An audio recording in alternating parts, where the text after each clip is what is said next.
వామ్మో ఏపీలో పార్లమెంటు పండుగ అసెంబ్లీ పండుగ అయిపోయింది కానీ పండుగ అయిపోయినాక జర్నన్న నిమ్మలం లేదట పాలన లీడర్లకు. వామ్మో మేము గెలుస్తామా ఓడతామా ఏం చేయాలి ఎట్లా చేయాలి ఈవీఎంలు మరి గతంలో పిన్నెల్లి ఏదో కథ ముంగటేశ కథ ఈవీఎం అమ్మ మళ్ళా ఈ రిజల్ట్ నాడు కౌంటింగ్ నాడు ఇంకేమైనా కథ నడుస్తుందా ఏంది మేము ఉత్తపుణ్యానికి ఓడిపోతామా ఏందిరో అని ఇదే ఎగదుగాటనులా వాళ్ళ గుండెలల్లా బలంగా నాటకపోయిందట.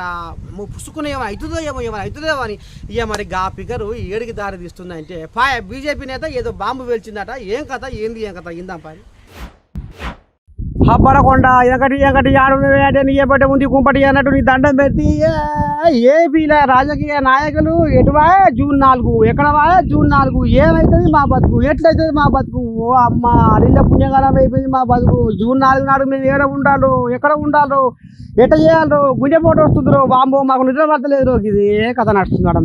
ఎందుకంటే కౌంటింగ్ రోజు ఇక లెక్కల కాడ తారుమారు చేసి గోల్మాల్ చేసి ఎవరో నడుస్తుందని బీజేపీ నేత పురంధేశ్వరి బాంబు పేల్చింది. ఇక దానికి ఈ దండం పెడితే ఒక్కొక్కరికి నిద్ర పడతలేదు.